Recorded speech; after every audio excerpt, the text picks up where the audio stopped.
Hi, my name is Yonatan Ben-hamu. I have opened a high school for boys that didn't fit in the regular yeshivas, in the regular system. And one thing I can say, that the system of Avi, the approach of Avi, has helped me a lot. Just the way he says it, accept the boys, give them love, give them acceptance. And I had this boy that was really, really very hard, was violent. We even went, we wrestled, and it was all the words in Spanish, English, F, everything. And it was really violent. People told me, two big mechanchim who I spoke to told me, stop being a hero, save your school, otherwise the whole school will sink down. So to me it looked like a terrorist. So I said, if here he looks like a terrorist, if I'll kick him out, then he'll for sure, that's the last place where he still belongs to society. If I kick him out and really doesn't belong to society, then he really becomes a terrorist. So what did he do? First of all was the inner commitment that, and I even told him that, I'm not kicking you out. Whatever will happen, we're together. I'm not kicking you out. And things happened afterwards. Even one time I told him, that's it, we're done. You're not happy here, you don't want to be here, so why do we have to? And he was very upset, and how do I kick him out and everything. I told him, listen. Then afterwards I asked Charoto, I can't kick him out. I said, Hashem also kicked us out. He kicked us out of his house. But you know something? When he kicked us out, he didn't kick out the bad ones and he stayed with the good ones. That's one thing. And another thing, he also went to Golus. He's with us. He left the house to go with us. He didn't kick us out, so I can't kick you out. And just acceptance, the love, and going with him. And really, sometimes we didn't learn as much because of him. That's true. But the whole yeshiva, even the other boys, gained from it because they saw that really we take care of, we look at them. We're not looking at an institution. It's not that I care about the name. It's not that I care about that the school will be a good school. I care about each and every one. That what do you need? And the whole school changed. Now they love their place. They thrive. So just like Avi says, it's not just about the keep. It's about everybody else. Everybody gains. He's now the most loyal bocher to the yeshiva. He's really...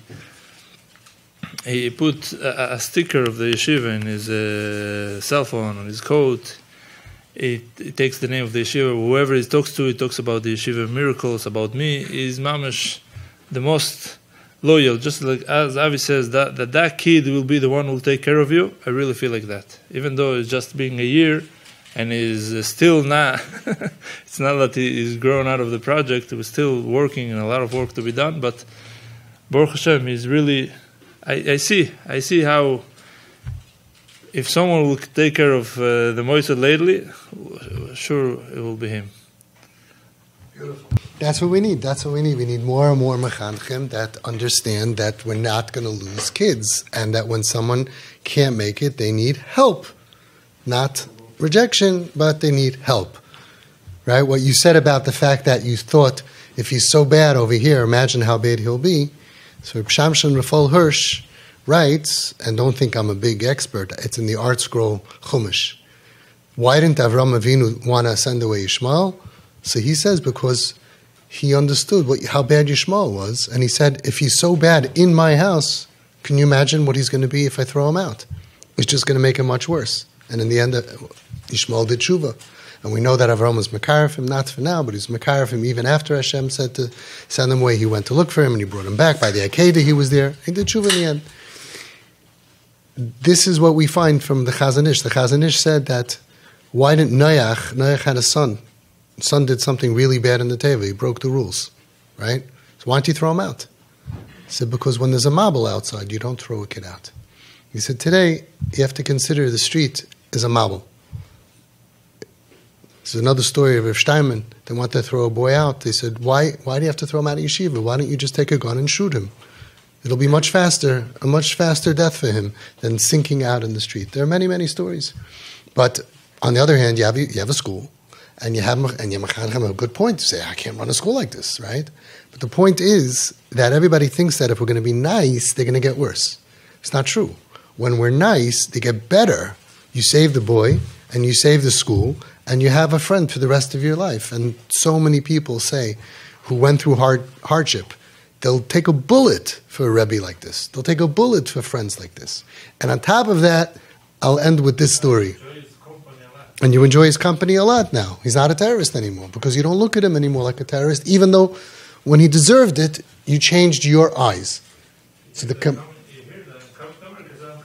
he heard that he's coming to America, so he came with him, and he came looking for him before. He came to give me a hug, and he said, because, I don't know, somehow you saw my videos, that he said that I helped save his life.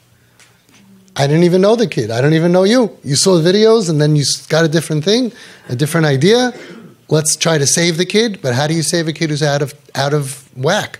More attention, more love. Ki yodua liyyy kip.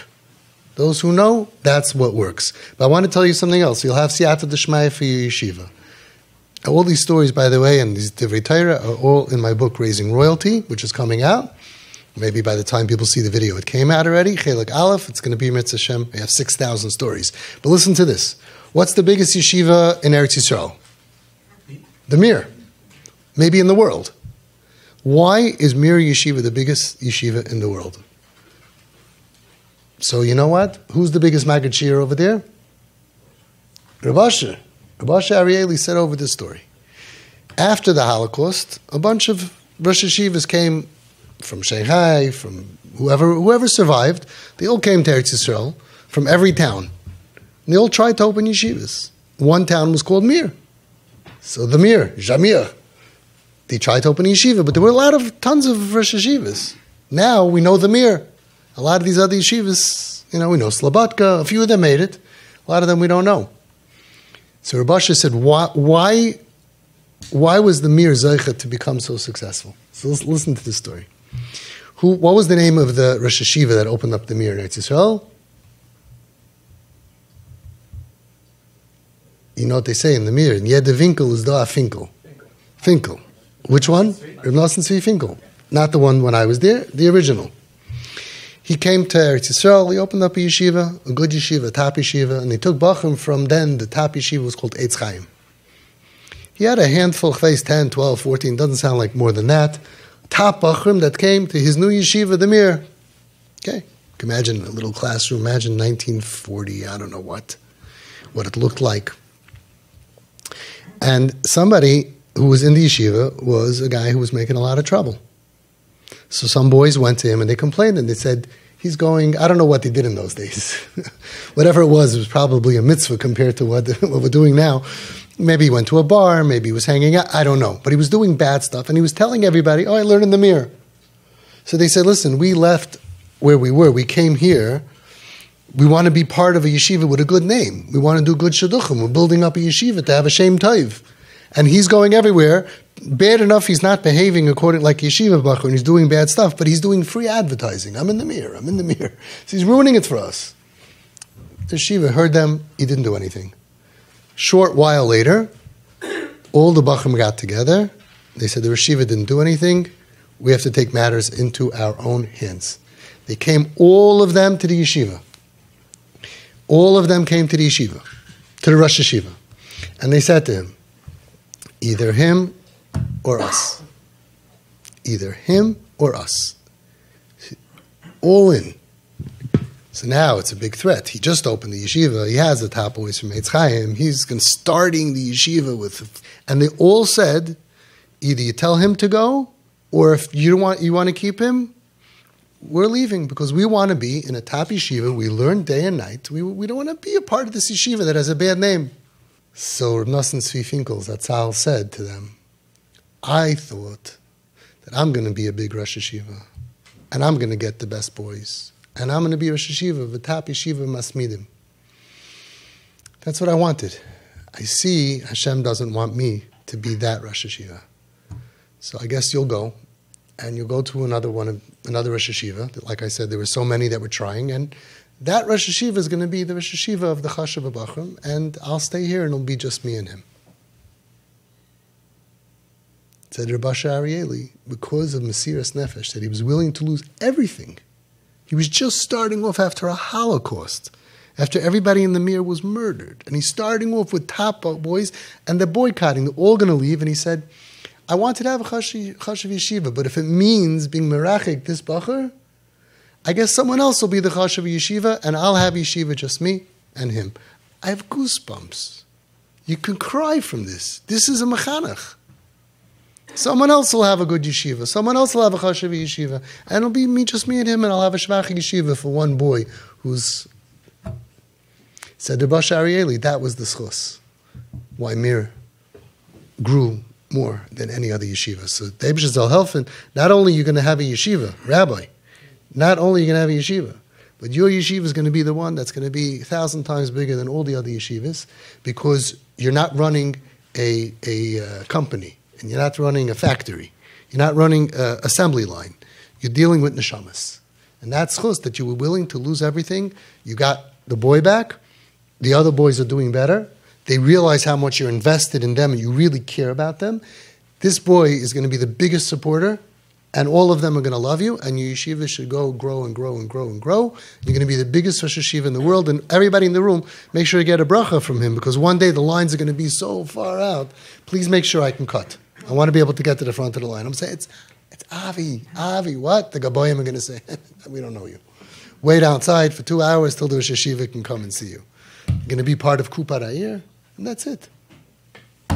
Hashem should help all mechanchim to be like this. We don't lose bachrim, we don't lose anybody, no matter what, not because then we're going to sink, then we're going to swim, then we're going to grow, then we're going to be matzliach, not just with that bachar, we'll have siyata d'shmaya for the rest of the yeshiva as well.